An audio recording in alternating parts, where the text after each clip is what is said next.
el nivel freático aflorante en esa zona.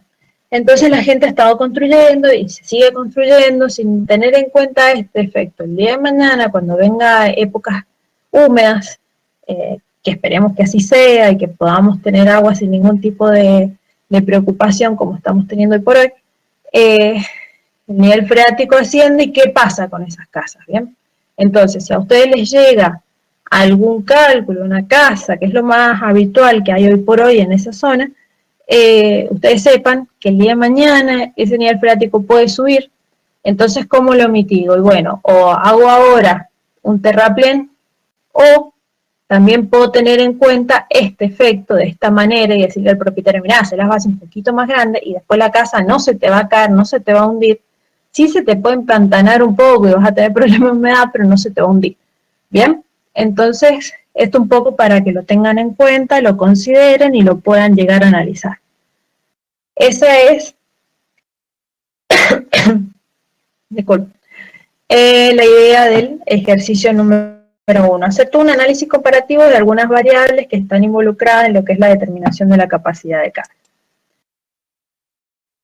En el ejercicio 2, otra vez un análisis medio como comparativo, para que vean qué sucede cuando ya pasamos a la fórmula generalizada de Terzaghi, en donde aparecían un montón de factores de carga, de profundidad, de inclinación de la carga, que hacen que esta fórmula sea como más precisa, más completa, que la han ido a través de los años perfeccionando, está bien, y arreglándola mejor a la actualidad.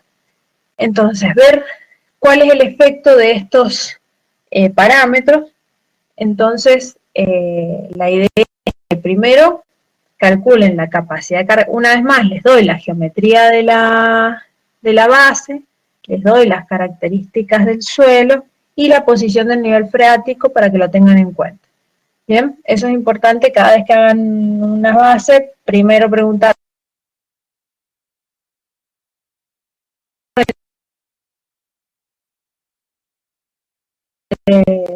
de diseño, ¿bien? O sea, tener en cuenta si hubo en algún momento agua, o si hay posibilidades de que ascienda el nivel freático, ¿bien? Entonces yo como dato se los pongo ahí. Y la idea es que utilicen, en primer lugar, la fórmula original de Terzaghi, es decir, sin ninguno de los coeficientes que vieron en la teoría. Después, que seleccionen algún autor que haya los factores.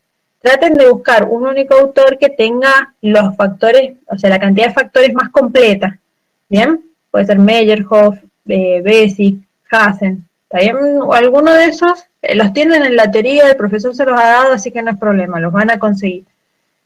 Y después, sí, que agarren la fórmula Terzaghi generalizada, pero con los factores que recomienda el Ashton. Es decir, con estos 3 puntos van a obtener 3 capacidades de carga diferentes. Y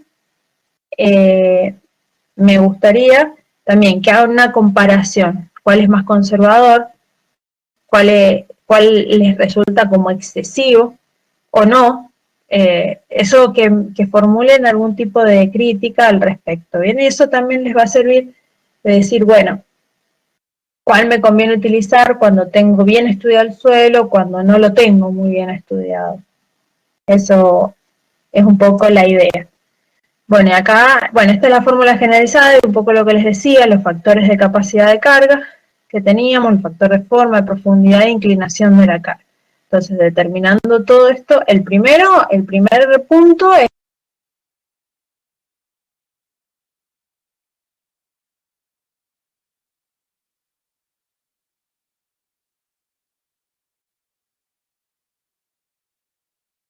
cuenta todos estos F, ¿bien?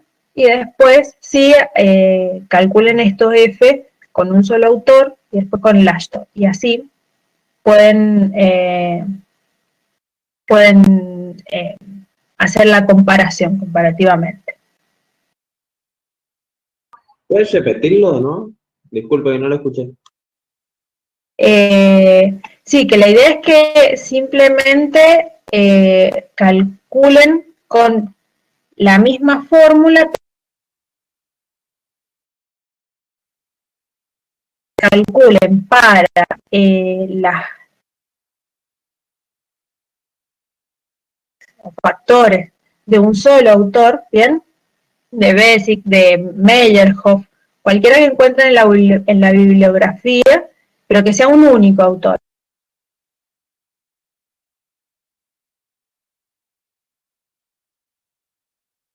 Se corta, profe.